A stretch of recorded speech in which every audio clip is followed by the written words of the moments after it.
Hello friends, ಇವತ್ತಿನ ಸಂಚಿಕೆಯಲ್ಲಿ ಏನಾಯಿತು ಅಂತ ನೋಡ್ಕೊಂಡು ಬರೋಣ ಬನ್ನಿ. ಅಣ್ಣ ಏನು ಮಾಡ್ತಿದ್ದೆ ನೀನು? ಕಾರ್ ಕೂಡ ಬೇಡವಾ ಅಂತಾನೆ ಕಿಶನ್. ನೋ ಕಿಶನ್, ಇದು ಯಾವುದು ಬೇಡ ಅಂತಲೇ ನಾನು ಬಿಡ್ತಾ ಇರೋದು. ಈ ಕ್ಷಣದಿಂದ ನನ್ನ ಜೇಬು ಖಾಲಿ ಮನಸ್ಸು ಖಾಲಿ ಅಂತಾನೆ ನೋಡಾದಿ, ನೀನು ಮನೆಗಂತೂ ಬರಲೇಬೇಕು. ಅದೇನೇ ಆದರೂ ನಮ್ಮೆಲ್ಲರ ಜೊತೆ ಟಚ್ಚಲ್ಲಿರಬೇಕು ಅಂತಾರೆ ಕಾಮತ್. ಸರಿಯಪ್ಪ, ಅದೇ ಥರ ಮಾಡ್ತೀನಿ, ನಾನಿನ್ನು ಹೊರಡ್ತೀನಿ ಅಂತ ಆದಿ ಮನೆಯಿಂದ ಬರ್ತಾನೆ. ಇವತ್ತಿನಿಂದ ದಿ ಗ್ರೇಟ್ ಕಾಮತ್ ವೆಂಚರ್ಸ್ಗೆ ನಾನೇ ಬಾಸ್ ಅಂತ ಕನಿಕಾ ಯೋಚನೆ ಮಾಡ್ತಾಳೆ.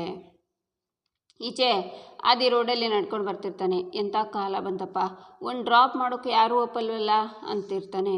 ಈಚೆ ಕುಸುಮ ಹತ್ರ ಪುರೋಹಿತರು, ಎಲ್ಲಿದೆಯಮ್ಮ ಗಾಡಿ?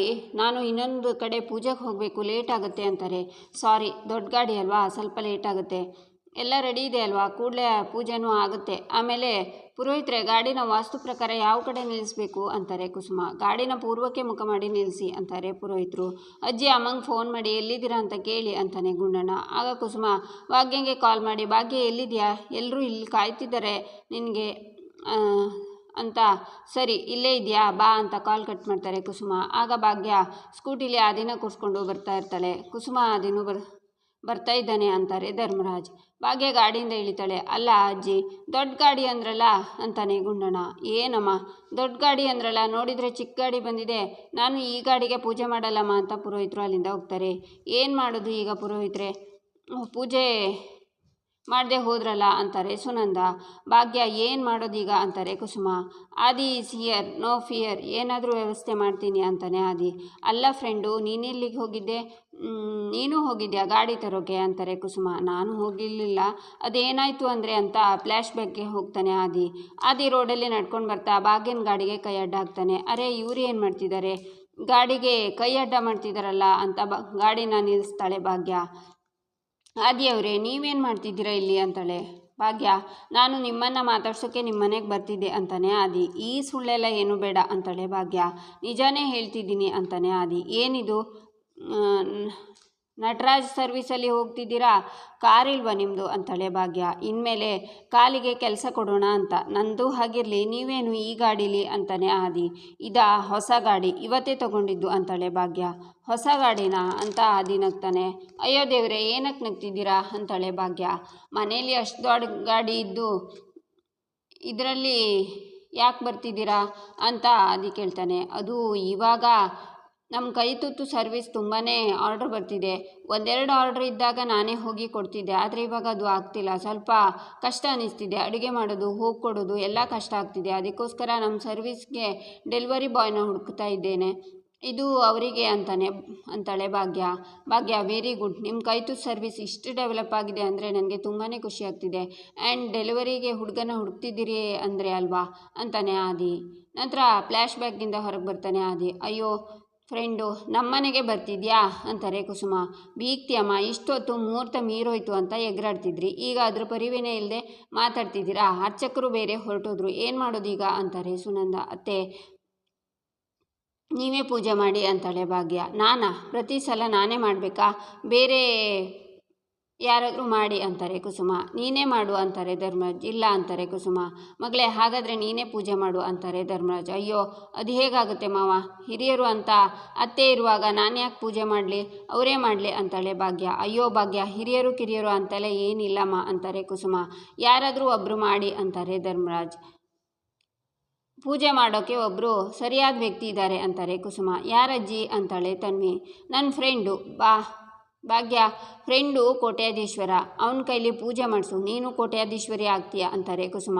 ನಾನು ಮಾಡೋಕ್ಕಾಗಲ್ಲ, ಅದು ಸರಿ ಹೋಗಲ್ಲ ಪೂಜೆನ ಅಂತಾನೆ ಆದಿ. ಅಂಕಲ್, ಖಂಡಿತ ಸರಿ ಹೋಗುತ್ತೆ, ನೀವು ಪ್ಯೂರ್ ಹಾರ್ಟೆಡ್ ಅಲ್ವಾ, ನೀವು ಪೂಜೆ ಮಾಡಿದರೆ ಎಲ್ಲ ಒಳ್ಳೆಯದಾಗುತ್ತೆ ಅಂತಾನೆ ಗುಂಡಣ್ಣ. ಇವರೆಲ್ಲ ಹೇಳಿದ್ದು ಸರಿ ಇದೆ, ಇವತ್ತು ನೀನೇ ಪೂಜೆ ಮಾಡು ಅಂತಾರೆ ಧರ್ಮರಾಜ್. ಸರಿ, ಮಾಡ್ತೀನಿ, ಆದರೆ ನಂದೊಂದು ಕಂಡೀಷನ್ ಇದೆ ಅಂತಾನೆ ಆದಿ. ಕಂಡೀಷನಾ? ಏನದು ಅಂತಾಳೆ ಭಾಗ್ಯ. ದಕ್ಷಿಣೆ ಕೊಟ್ಟರೆ ಮಾತ್ರ ಪೂಜೆ ಮಾಡೋದು ಅಂತಾನೆ ಆದಿ. ಅಷ್ಟೇ ತಾನೇ? ಸರಿ ಆಯಿತು, ಕೊಡ್ತೀನಿ ಅಂತಾಳೆ ಭಾಗ್ಯ. ಆಗ ಆದಿ ಗಾಡಿಗೆ ಪೂಜೆನ ಮಾಡ್ತಾನೆ. ಗುಂಬಳಕಾಯಿ ಆರತಿ ಮಾಡಿ ಹೊಡಿತಾನೆ. ಗಾಡಿನ ಅಲ್ಲೇ ಸ್ಟಾರ್ಟ್ ಮಾಡಿ ತಿರುಗಿಸ್ತಾನೆ ಆದಿ. ಎಲ್ಲರೂ ಖುಷಿಯಿಂದ ನಗ್ತಾರೆ. ನೋಡಿ, ನೀವು ಹೇಳಿದ ಹಾಗೆ ಪೂಜೆ ಮಾಡಿ ಮುಗಿಸಿದ್ದೀನಿ, ಈಗ ನನಗೆ ದಕ್ಷಿಣೆ ಕೊಡಿ ಅಂತಾನೆ ಆದಿ. ಸರಿ, ಕೊಟ್ಟೆ ಅಂತ ಭಾಗ್ಯ ಹೋಗುವಾಗ, ದುಡ್ಡೆಲ್ಲ ಬೇಡ ಅಂತಾನೆ ಆದಿ. ಮತ್ತೇನು ಬೇಕು ಅಂತಾಳೆ ಭಾಗ್ಯ. ದುಡ್ಡಿನ ರೂಪದಲ್ಲಿ ನನಗೆ ನಿಮ್ಮ ಕಂಪ್ನಿನಲ್ಲಿ ಒಂದು ಕೆಲಸ ಕೊಡಿ ಅಂತಾನೆ ಆದಿ. ಈಚೆ ಶ್ರೇಷ್ಠ ತಾಂಡವ್ ನೋಟಿಸ್ ಕೊಡ್ತೀನಿ ಅಂತ ಹೋದ. ಇನ್ನೂ ಏನೋ ಅಪ್ಡೇಟ್ ಇಲ್ವಲ್ಲ, ಕಾಲ್ ಮಾಡಲಾ? ಬೇಡ ಬೇಡ, ಕಾಲ್ ಮಾಡಿ ಡಿಸ್ಟರ್ಬ್ ಮಾಡೋದು ಬೇಡ ಅಂತಿರುವಾಗ ಶ್ರೇಷ್ಠಂಗೆ ಕನಿಕಾ ಕಾಲ್ ಬರುತ್ತೆ.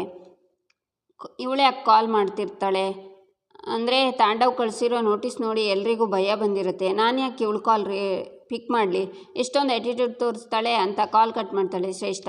ಗುಡ್ ನ್ಯೂಸ್ ಹೇಳೋಣ ಅಂದರೆ ಇವಳು ಯಾಕೆ ಕಾಲ್ ಪಿಕ್ ಮಾಡ್ತಿಲ್ಲ ಅಂತ ಮತ್ತೆ ಕಾಲ್ ಮಾಡ್ತಾಳೆ ಕನಿಕಾ.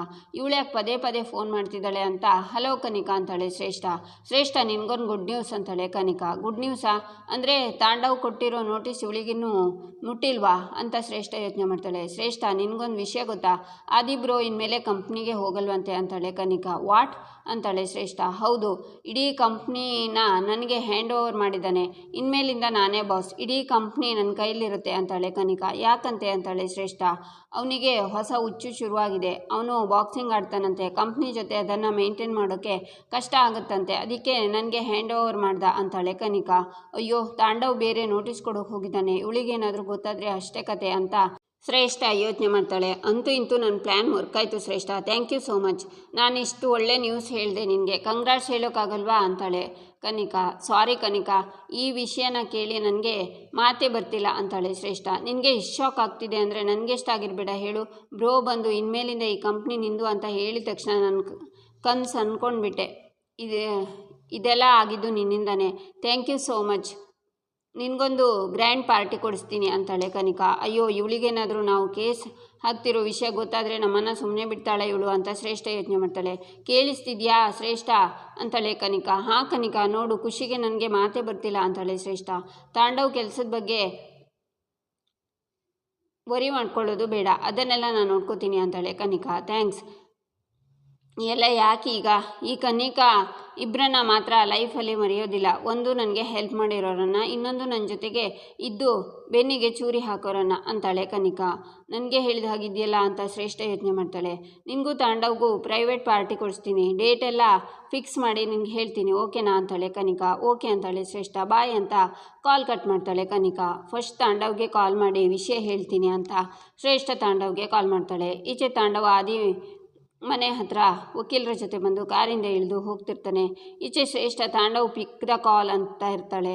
ಈಚೆ ಲಾಯರ್ ಮನೆ ನೋಡಿ, ತಾಂಡವ್ ಸರ್ ಮನೆ ತುಂಬ ದೊಡ್ಡದಾಗಿದೆ, ಚೆನ್ನಾಗಿದೆ ಅಂತಾರೆ. ಇನ್ನೇನು ಸರ್, ನಮ್ಮಂಥ ಎಂಪ್ಲಾಯೀಸ್ ಕಷ್ಟಪಟ್ಟು ಕತ್ತೆಗಳ ಥರ ದುಡಿತೀವಿ, ದಿನ ಇಂಥವನ್ನೆಲ್ಲ ಇಂಥ ದೊಡ್ಡ ದೊಡ್ಡ ಬಂಗ್ಲೆಗಳೇ ಕಟ್ಟಿಸ್ಕೋತಾರೆ ಅಂತಾನೆ Tandav. Don't worry Tandav sir, ಈ ಡೀಲ್ನಲ್ಲಿ ನಿಮಗೆ ಬರೋ ದುಡ್ಡಲ್ಲಿ ಇದರ ಅಪ್ಪನಂತ ಮನೆ ಕಟ್ಟಿಸ್ಬೋದು ಅಂತಾರೆ ಲಾಯರ್. ಸರ್, ನನ್ನ ಪಾಲಿನ ದೇವ್ರು ಸರ್ ನೀವು ಅಂತ ಲಾಯರ್ನ ತಪ್ಕೋತಾನೆ ತಾಂಡವ್. ಪ್ರಾಜೆಕ್ಟ್ ನಿಮ್ಮ ಕೈಗೆ ಬರುತ್ತಲ್ಲ, ಆವಾಗ ಕೈಗೆ ಸ್ವೀಟ್ ಕೊಟ್ಟು ಹೇಳಿ ಅಂತಾರೆ ಲಾಯರ್. 2 kg ಸ್ವೀಟ್ ಕೊಡ್ತೀನಿ ಬನ್ನಿ ಸರ್ ಅನ್ನುವಾಗ ಕಾಲ್ ಬರ್ತಾ ಇರೋದನ್ನು ನೋಡಿ 1 ಸೆಕೆಂಡ್, ಶ್ರೇಷ್ಠ ಪದೇ ಪದೇ ಯಾಕೆ ಕಾಲ್ ಮಾಡ್ತಿದ್ದಾಳೆ, ಹಲೋ ಅಂತಾನೆ ತಾಂಡವ್ ಆದಿಯವ್ರ ಆಫೀಸ್ ಹತ್ರ ಹೋಗಿದ್ಯಾ ಅಂತಾಳೆ ಶ್ರೇಷ್ಠ. ಇನ್ನೂ ಹೋಗಿಲ್ಲ, ಆದಿ ಆಫೀಸ್ಗೆ ಹೋಗಿಲ್ವಂತೆ, ಅದಕ್ಕೆ ಡೈರೆಕ್ಟಾಗಿ ಅವ್ರ ಮನೆ ಮುಂದೆನೇ ಬಂದಿದ್ದೀನಿ, ಇನ್ನೂ 2 ನಿಮಿಷದಲ್ಲಿ ಡೀಲ್ ಮುಗಿಸಿ ಆಮೇಲೆ ನಿನ್ನ ಕಾಲ್ ಮಾಡ್ತೀನಿ ಅಂತಾನೆ ತಾಂಡವ್. ನೋ ತಾಂಡವ್, ನನ್ನ ಮಾತು ಕೇಳು ಅಂತಾಳೆ ಶ್ರೇಷ್ಠ. ನನಗೆ ಟೈಮ್ ಇಲ್ಲ ಶ್ರೇಷ್ಠ ಅಂತಾನೆ ತಾಂಡವ್.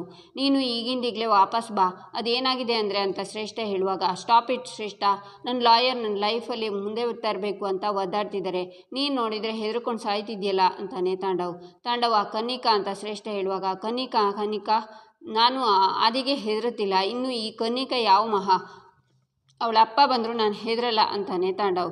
ಕನಿಕಾ ಕಾಲ್ ಮಾಡಿದ್ಲು ಈಗ ಅಂತಾಳೆ ಶ್ರೇಷ್ಠ. ಅವಳಿಗೆ ನಾನು ನೋಟಿಸ್ ಕೊಡೋ ವಿಷಯ ಗೊತ್ತಾಗಿರುತ್ತೆ, ಭಯಕ್ಕೆ ನಿನಗೆ ನೈಸ್ ಮಾಡೋದಕ್ಕೆ ಕಾಲ್ ಮಾಡಿರ್ತಾಳೆ, ಅದಕ್ಕೆಲ್ಲ ನೀನು ಕರ್ಗಬೇಡ ಅಂತಾನೆ ತಾಂಡವ್ ಅವಳ ಕೆಲಸ ಅಂತ ಶ್ರೇಷ್ಠ ಹೇಳುವಾಗ, ಸ್ವಲ್ಪ ದಿನದಲ್ಲಿ ನೀನೇ ಅವಳಿಗೆ ಕೆಲಸ ಕೊಡ್ಬೋದು, ಹಾಗೆ ಮಾಡ್ತೀನಿ ಅಂತಾನೆ ತಾಂಡವ್. ನನ್ನ ಮಾತನ್ನು ಪೂರ್ತಿ ಕೇಳು, ನಾವು ತುಂಬ ರಿಸ್ಕಲ್ಲಿದ್ದೀವಿ, ಕೇಸ್ ಹಾಕೋದು ಬೇಡ, ವಾಪಸ್ ಬಂದುಬಿಡು ಅಂತಾಳೆ ಶ್ರೇಷ್ಠ. ಕನಿಕಾ ನಿನಗೆ ಬ್ರೈನ್ ಮ್ಯಾಶ್ ಮಾಡಿದ್ಲಾ ಅಂತಾನೆ ತಾಂಡವ್. ಅಲ್ಲ ಕಣೋ, ಏನಾಗಿದೆ ಅಂದರೆ ಅಂತ ಶ್ರೇಷ್ಠ ಹೇಳುವಾಗ, ಅದೇನಾದರೂ ಆಗಲಿ ಐ ಡೋಂಟ್ ಕೇರ್, ಪದೇ ಪದೇ ಫೋನ್ ಮಾಡಿ ಡಿಸ್ಟರ್ಬ್ ಮಾಡಬೇಡ, ಬಾಯ್ ಅಂತ ಕಾಲ್ ಕಟ್ ಮಾಡಿ ಆದಿ ಮನೆ ಬಾಗಿಲಲ್ಲಿ ನಿಂತ್ಕೊಂಡು ಮೇ ಕಮ್ ಇನ್ ಅಂತ ಲಾಯರ್ ಜೊತೆ ಒಳಗೆ ಬರ್ತಾನೆ ತಾಂಡವ್. ಎಲ್ಲರೂ ಶಾಕ್ನಿಂದ ಬಂದು ಅವನ್ನೇ ನೋಡ್ತಾರೆ. ಏಯ್ ಮನೆ ಹಾಳ, ನೀನು ಯಾಕೋ ಇಲ್ಲಿಗೆ ಬಂದೆ, ನಡೆಯೋ ಆಚೆ ಅಂತಾರೆ Kamath. Cool down Kamath sir, ಬಂದಿದ್ದ ತಕ್ಷಣ ಇಷ್ಟೊಂದು ರೈಸ್ ಆಗ್ತಿದ್ದೀರಾ ಅಂತಾನೆ ತಾಂಡವ್. ನಿಮ್ಮಂಥವ್ರ ಹತ್ರ ರೈಸ್ ಆಗದೆ ಇನ್ನು ಹೇಗೆ ಮಾತಾಡೋಕ್ಕಾಗುತ್ತೆ ಅಂತಾನೆ ಕಿಶನ್.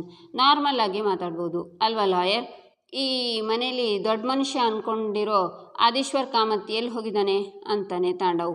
ಮರ್ಯಾದೆ ಕೊಟ್ಟು ಮಾತಾಡು ಅಂತಾನೆ ಕಿಶನ್ ಇಂಥವರಿಂದ ಮರ್ಯಾದೆ ಎಕ್ಸ್ಪೆಕ್ಟ್ ಮಾಡಬೇಡ, ಇವರಿಗೆ ಮರ್ಯಾದೆ ಇಲ್ಲ, ಇನ್ನು ಮಿಕ್ಕದವರಿಗೆ ಎಲ್ಲಿಂದ ಕೊಡ್ತಾರೆ ಅಂತಾಳೆ ಪೂಜಾ.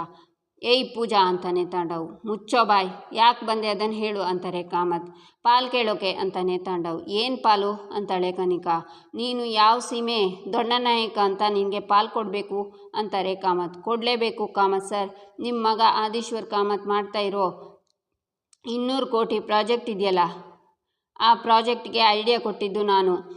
ಓಬಿಯಸ್ಲಿ ಅದಕ್ಕೆ ನಾನು ಪಾಲ್ದಾರ. ಕರೆಕ್ಟ್, ನನಗೆ ಶೇರ್ ಬಂದುಬಿಡಬೇಕು. ನಿಮ್ಮ ಮಗನಿಗೆ ನಾನು ಆ ಪ್ರಾಜೆಕ್ಟಲ್ಲಿ ಇರೋದು ಇಷ್ಟ ಇಲ್ಲ, ಅದಕ್ಕೆ ನಾನು ಅದನ್ನು ಯಾಕೆ ಕೊಡಬೇಕು ಅಂತಾನೆ ತಾಂಡವ್. 200 ಕೋಟಿ ಇನ್ವೆಸ್ಟ್ಮೆಂಟ್ ಆದಮೇಲೆ ಉಲ್ಟಾ ಹೊಡಿತಿದ್ಯಾ ನೀನು ಅಂತಾರೆ ಕಾಮತ್. ನೋಡಿ ಕಾಮತ್ ಸರ್, ನಿಮ್ಮ ಮೇಲೆ ನನಗೆ ಅಪಾರವಾದ ಗೌರವ ಇದೆ, ನಿಮ್ಮ ಕಂಪ್ನಿಗೆ ಒಳ್ಳೆ ಹೆಸರಿದೆ, ಈ ಕಾರಣದಿಂದ ಅದನ್ನು ಹಾಳು ಮಾಡ್ಕೋಬೇಡಿ. ಕಾನೂನು ಪ್ರಕಾರ ತಾಂಡವ್ ಸರ್ ಕೂಡ ಕಂಪ್ನಿ ಶೇರ್ ಹೋಲ್ಡರ್, ಅದರಲ್ಲಿ ಬರೋ ಪ್ರಾಫಿಟಲ್ಲಿ 45% ಕೊಡಲೇಬೇಕು, ಇಲ್ಲಾಂದರೆ ಆ ಐಡಿಯಾ ಯೂಸ್ ಮಾಡೋ ಹಾಗಿಲ್ಲ. ಹಾಗೆ ಮಾಡಿದರೆ ತಾಂಡವ್ ಅವರಿಗೆ ನಿಮ್ಮ ಮೇಲೆ ಲೀಗಲ್ ಆ್ಯಕ್ಷನ್ ತಗೊಳ್ಳೋ ರೈಟ್ಸ್ ಇದೆ ಅಂತ ನೋಟಿಸನ್ನು ಕೊಡ್ತಾರೆ ಲಾಯರ್. ಕಂಪ್ನಿ ನನ್ನ ಕೈಗೆ ಬಂತು ಅಂತ ಆಸೆಲಿದ್ರೆ ಇವನು ಏನೇನೋ ಮಾಡ್ತಿದ್ದಾನೆ. ಶ್ರೇಷ್ಠ ಹತ್ರ ಈಗ ತಾನೇ ಫೋನಲ್ಲಿ ಎಲ್ಲ ಐಡಿಯಾನು ಹೇಳಿದ್ದೀನಿ, ಹೀಗೆ ಮಾಡಿದರೆ ಹೇಗೆ ಅಂತ ಯೋಚನೆ ಮಾಡ್ತಾಳೆ ಕನಿಕಾ. ಸರ್, ಎಷ್ಟು ಬೇಗ ನೋಟಿಸ್ ರಿಪ್ಲೈ ಕೊಡ್ತೀರೋ ಅಷ್ಟು ಒಳ್ಳೆಯದು ಅಂತಾರೆ ಲಾಯರ್. ಸರ್, ಬೇಗ ರಿಪ್ಲೈ ಮಾಡೋದನ್ನು ಮರಿಬೇಡಿ. ಬರಲಾ ಬಾಯ್, ಆಲ್ ದಿ ಬೆಸ್ಟ್ ಅಂತ ತಾಂಡವ್ ಹೋಗ್ತಾನೆ. ಈಚೆ ಆದಿ ಭಾಗ್ಯನ ಹತ್ರ ನನಗೆ ಕೆಲಸ ಕೊಡಿ ಅಂತ ಕೇಳ್ತಾನೆ. ಆಗ ಭಾಗ್ಯ ಸರಿ ಅಂತ ಒಪ್ಕೋತಾಳೆ. ಇಲ್ಲಿಗೆ ಈ ಸಂಚಿಕೆ ಮುಕ್ತಾಯವಾಗುತ್ತೆ. ಮುಂದಿನ ಸಂಚಿಕೆಗಾಗಿ ನಮ್ಮ ಚಾನಲನ್ನು ನೋಡಿ, ಸಬ್ಸ್ಕ್ರೈಬ್ ಮಾಡಿ, ಲೈಕ್ ಮಾಡಿ, ಶೇರ್ ಮಾಡೋದನ್ನು ಮರಿಬೇಡಿ.